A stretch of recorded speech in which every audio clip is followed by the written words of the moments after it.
We're going to go over weapons, gears, and skills in this video.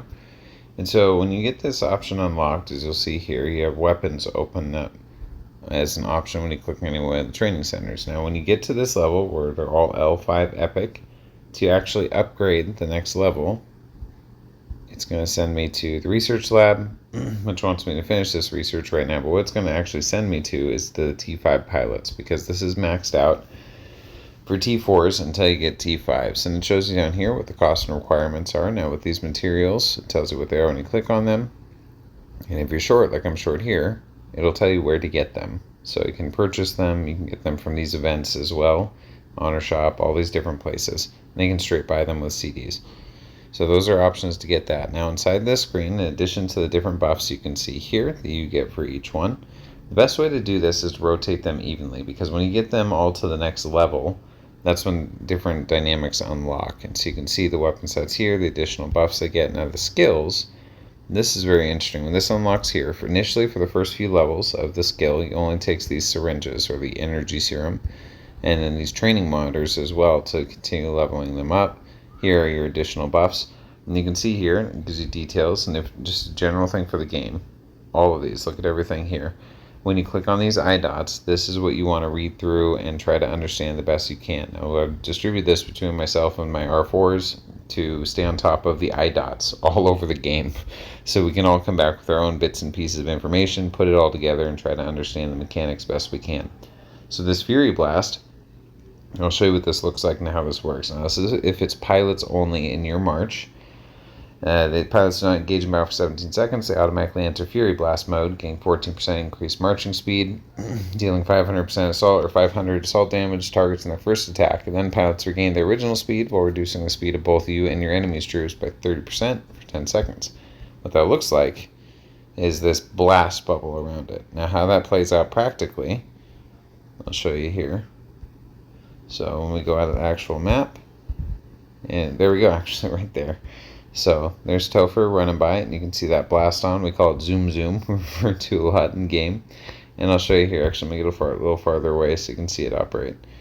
So whether I have a full march of pilots and a mech, or I have just one pilot, it doesn't matter, but you need to have a full set of that single troop in here. And I'll show you just one pilot just so you can see it, for example. So we're going to march, and see that bar that's building up?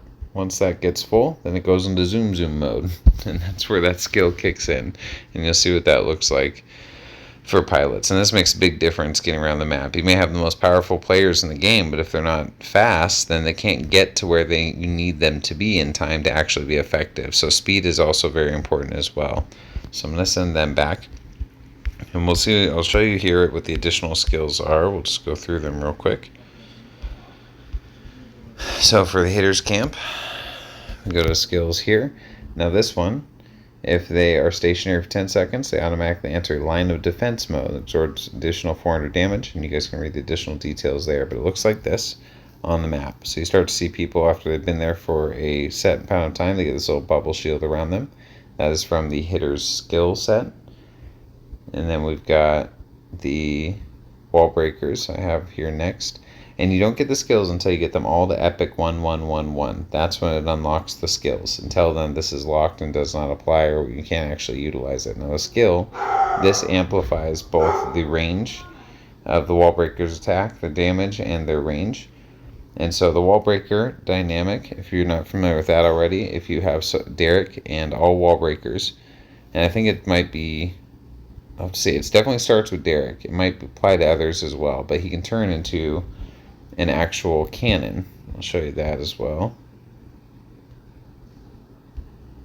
So if we go into, let's put Derek as lead, and you can have a secondary fighter too, I believe, and I think you can even have a mech. So, but you want to do all wall breakers. So we're going to march those, and see the switch button here. So we'll hit that, and it's got a bar like it did for the other skill and the pilot skill. And once it's there, now you are a cannon. Now, as a cannon, there is a range. As you can zoom out here, you can see its actual radius of attack. And that's because I got the skill on it. That's actually pretty exceptional.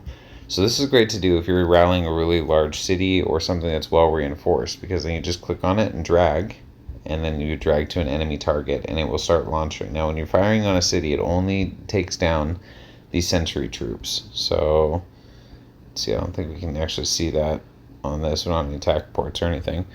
But the sentry walls from inside your city, or the sentry, starting with the walls, but next to the walls, the sentry towers, there we go. Here we go. So this is what it actually depletes when it's attacking. So it just really helps prep for your troops to be able to attack by utilizing cannons. So a couple people with cannons can help take that down. Now for the last camp, the shooter's camp weapons. See, and I don't have these at 1111 yet, so I haven't actually activated this skill. Now the shooters have a cyclone gun. When it's 100% shooters, they create a similar gun to the cannon, but the cyclone gun specifically attacks mutants or individual troops of enemy troops. And that's how that one works. So this doesn't attack buildings, the wall breaker one does, but it does attack troops. So there's a basic overview of the weapons, the skills, the boxes. You can get here weapon material boxes and these blueprints as well, and how that works. If you have any additional tips, tricks, comments, or questions, please leave them below.